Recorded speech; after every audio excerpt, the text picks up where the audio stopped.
Bakunzi ba Axia Vibes TV, iteka ryanje, iteka ryawe, iteka ryacu, ukomera kuvyara ubuzima, mwaramutse canke mwiriwe bivanye naho muherereye, amahoro muraho mumeze neza?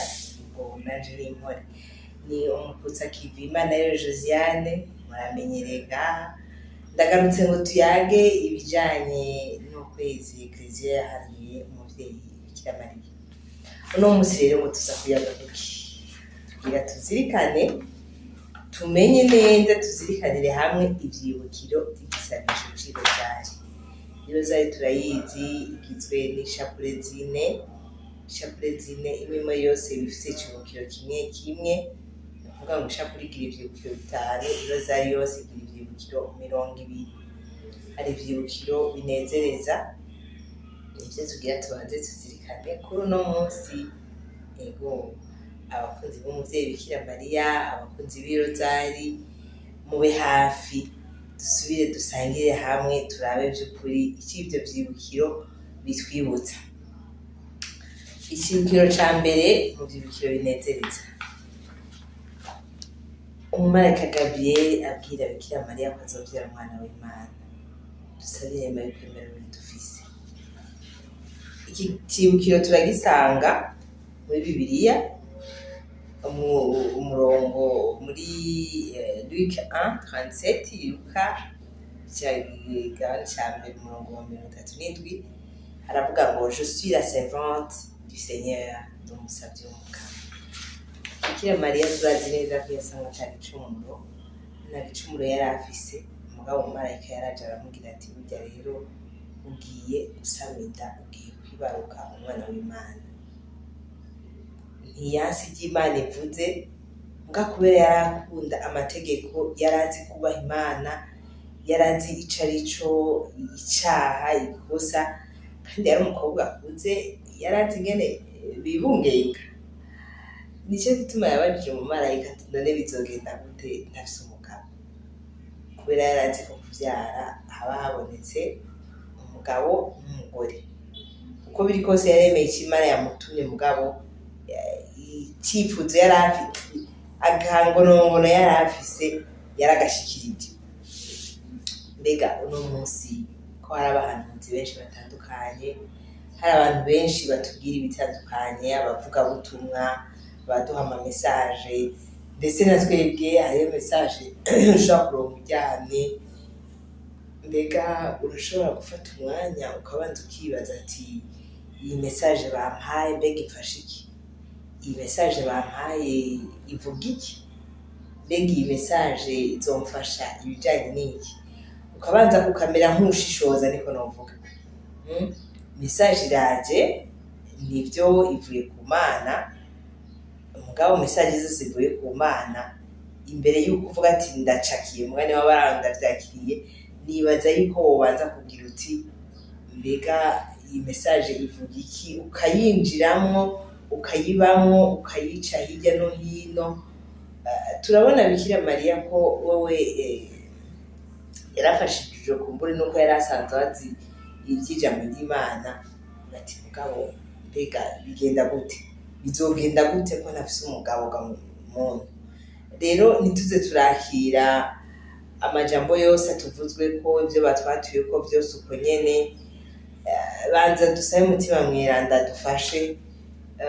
Bikira Mariya yariyumviriye ati mbega yemwe bizogenda gute? Hama inema yasavye ari inema ikomeye cane, kwemerera ububi dufise. Wewe ntiyemeye ububi, wanashaka vyari vyiza, mugabo uriko uraraba, mbega twe turemera ko hari ahantu turwaye, turemera ko hari ahantu tumugaye, turemera ko hari ahantu dufise ikibazo. Ivyo vyose tubirabe nk'igicibukiro ca mbere. Turabona icibukiro ca kabiri kiravuga ngo Bikira Mariya yaje kuramutsa mwene wabo Elizabeth. Dusabe inema yo gukundana. Aha rero harakomeye cane. Bikira Mariya agiye kwa Elizabeth yari afise inda, akuze, ashaje, kandi na Bikira Mariya yari yibungenze. Hama mugabo Bikira Mariya agenda kumuba hafi, bimwe twita kwarama. Agenda kumuba hafi imisi yanyu, murazi ko umuntu aba aremerewe. Elizabeth yari ifise n'umugabo w'umutama, uvuga ati reka ngende ndamube hafi mwene wacu ndamufasha. Mbega twebwe inyuma yo gukundana dukunda abandi, dukunda abameze gute? Ubwo bakubwiye ngo uje kurwaza umuntu ntubanza kwiyumvira nzoruha sinzosinzira azongora, ubanza kwiyumvira gute?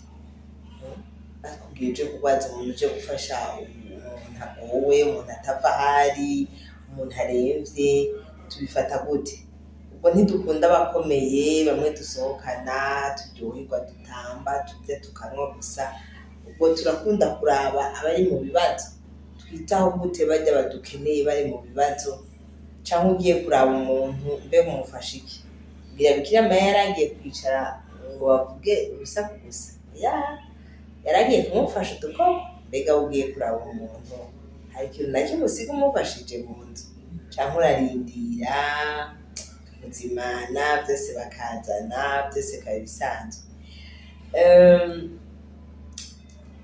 Ikindi nacyo ngaha turabona ko haraje ibibazo bya déplacement, haraje ibibazo by'umwanya.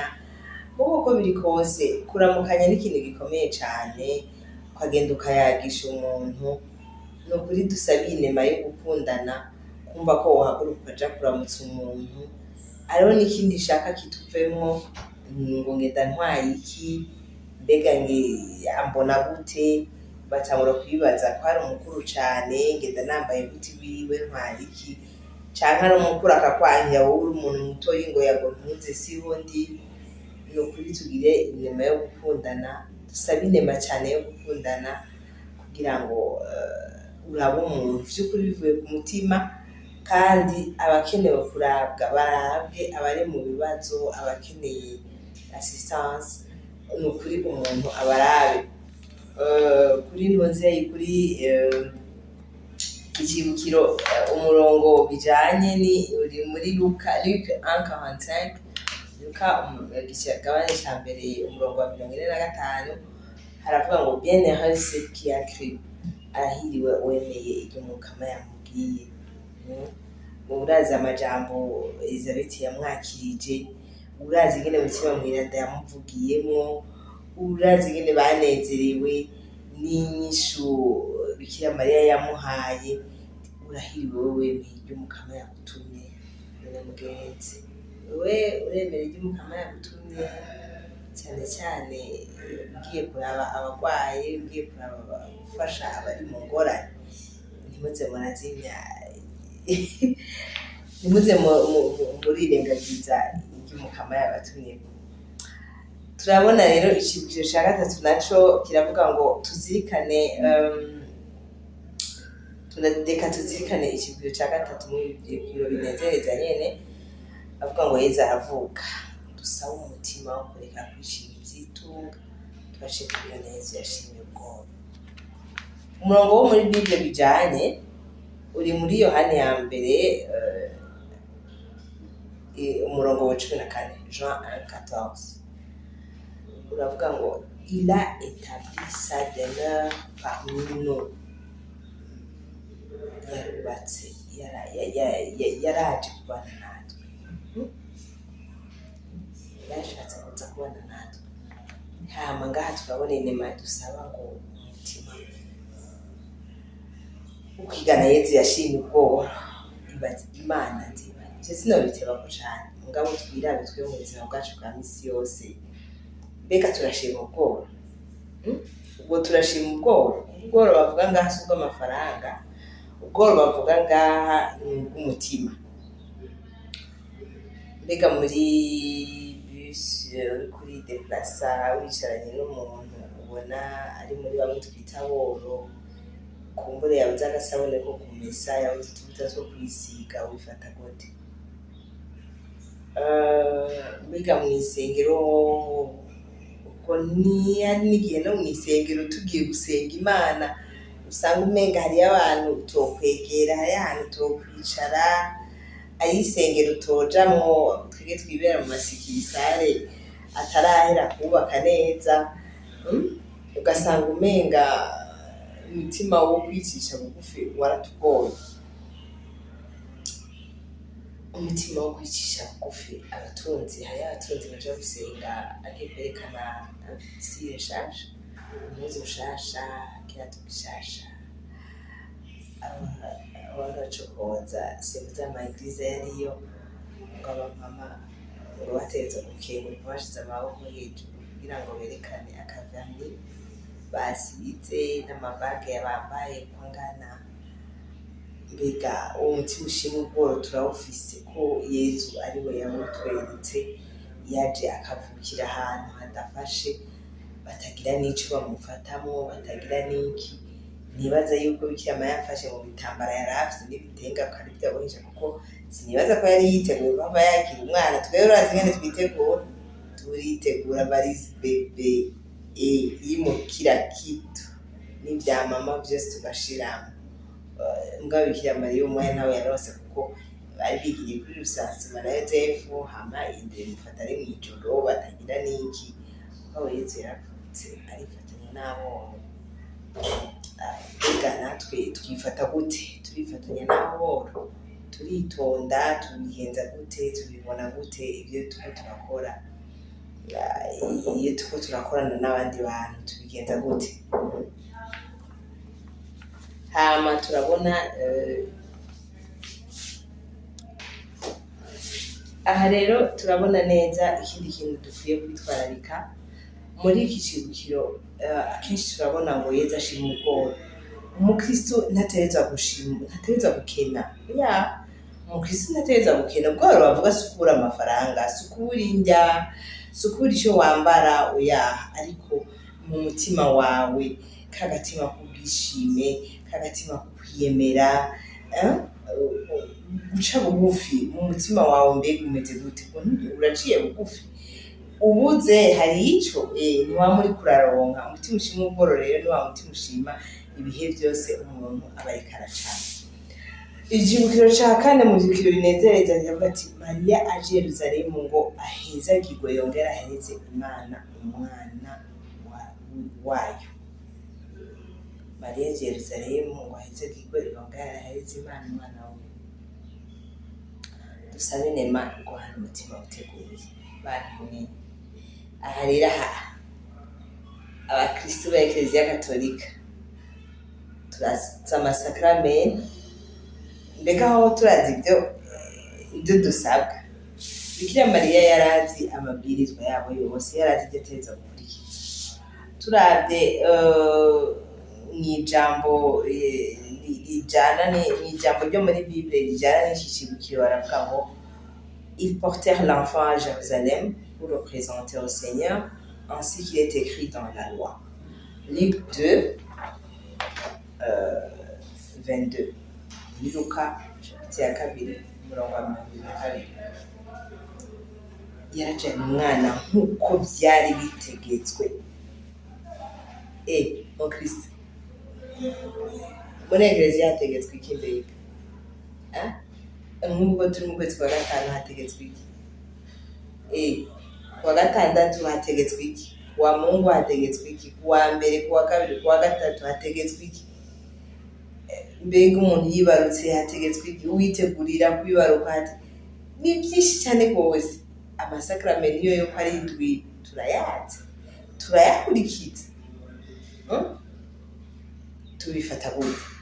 Turazi ico dutegerezwa mbega canke twibereye uko twumvise itangazo dukurikira iryo nyene? Bimeze gute? Turabe neza ko tuzi ico dutegerezwa, tuzi ico duhamagarirwa. Niko novuga. Bikira Mariya yarajanye umwana umuhezagiza. Dusabe inema yo guhana umutima uteguye. Mu Banyisirayeli ho vyari bikaze, imisi 8 ntiyagutanga utarapresenta umwana. Wategerezwa kujana umwana hakiri kare. Kwanimana umutima uteguye. Duheruka imisi mikuru ya Pasika. Mbega wariteguye? Wariretse? Warakurikiye inyigisho? Canke vyaragusize warabuze umwanya, nta mwanya wavyo? Raba ko witeguye, raba ko witunganije. Harese mvuze y'amakete y'Ibatisimu, imperezwa, utabaye marene ntuzovyibuka. umwana atagira abatizwe ntuzovyibuka. Twitunganye, ni ukuri twitunganye. Hari umuvyeyi umwe batubwiye yuko misi y'ubushikiro yaciye yegeranya amakete yose agahereza umuryango wose kugira ngo umwaka utangure atekanye atunganye. None natwe dusabe inema ko hari umutima uteguye, twiteguye muri byose, twiyejeje, atadeni dufise imbere y'Ekleziya n'imbere y'Imana. Ikibwiro cya gatanu mu vyibukiro binezereza kiravuga ngo Bikira Mariya na Yozefu basanga Yezu mw'isengero i Yerusalemu. Dusabe inema yo gukunda Imana no kubaha abantu kuruta vyose. Dusabe inema yo kubaha Imana yo gukunda Imana kuruta byose niyo kubaha abatugaba bose.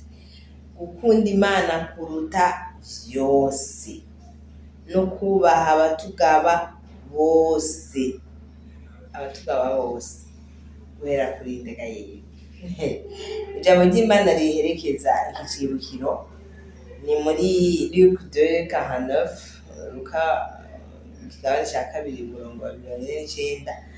Ne savez-vous pas qu'il ne faut pas être, qu'il me faut être chez mon père? Niko Yezu yabishuye ati mwari muzi yuko ntiheza kuja mu gihugu ca data. None ga mw'abantu bagenzi banje, turakunda Imana. Imana ikunda gushika ku kahe, ku ruhe rugero, kuyihe nivo? Gukunda Imana kuruta vyose vyose, nta na kimwe gibuze, kuruta vyose, kuruta umwana wawe, kuruta umugabo wawe, kuruta akazi kawe, kuruta umugambwe wawe. Gukunda Imana kuruta vyose. Uraraba neza ko ata muntu warutishije Imana, uraraba neza ko ata muntu wahaye ikibanza kitari iciwe ukamugira ikigirwamana mu buzima bwawe. Hari umushefu abakwemera, bagukunda, bagize gute ugasanga baramuhaye ikibanza kirenze. Hari umutware muba mwumvikana ugasanga baramuhaye ikibanza kirenze. Umwana wawe akamuha ikibanza kirenze n'ic'Imana kandi ari Imana yamuguhaye. Turabe neza rero ko vy'ukuri Imana tuyiha ico kibanza. Yezu ariko arababwira ibyo, abavyeyi abese umwana nawe yamenye rero barazi ko bavyaye nyene umwana w'igitangaza mugabo haretse ngo arasarishije kweri. Nyene mandonderera iki mwari muzi ko neza kuba mu gihugu ca data? Ntibiba vyoroshe gutahura, mugabo yarabubashe, ntiyanse ngo n'ubundi ngo ndabandanya, yarabakurikiye. Kandi baratubwira yuko yaciye aguma yubaha abavyeyi, akora n'ibikorwa vyiza abavyeyi bamutuma, atigeze n'ukuri asubira kugabitanya n'umusi n'umwe. Twubahirira abatugaba guhera ku bavyeyi bacu, guhera ku bo twubakanye. Simvuze ngo abagabo gusa, oya n'umugore uramwubaha, no kubahana mu rugo. Mwese murakeneye kubahana. Ego umugabo niwe mutwe w'urugo, ariko ntiyoca areka kubaha n'abo afise mu nzu. Ngo nuko bavuze ngo tububahe bonyene, turabubaha mugabo nabo nyene mu kwibahiriza bubaha abandi. Niko ndavyibaza, niko ndabibona. Twubahe nyumbakumi, twubahe umukuru w'umutumba, twubahe musitanteri, guverineri, abategetsi batandukanye, abadirecteur general bacu, abachef de service bacu, bajya badutwara mu mashirahamwe, abantu bose uzi ko bafise ijambo. Mugani uraho iryo teka si twari bateye, duseza kububaha, si twe twari bateye, twasanze ni Imana yabatoranije. Ubukuru bwose buva ku Mana. Rero tububahe. Muri uko kububaha turanabasabira. Yego tuba tubona ari abantu nkatwe, tuba tubona basanzwe nkatwe, ariko uko biri kose barafise icubahiro, barafise igituma batowe, barafise igituma bari imbere yacu. None rero ndasubiye kubashimira. Yari Josiane Imana ariyo, mwari kumwe muko murazirikana ivyibukiro vy'ishapule ya mbere yo mw'Irozari, ivyibukiro binezereza les mystères joyeux mu gifaransa. Murakoze cyane.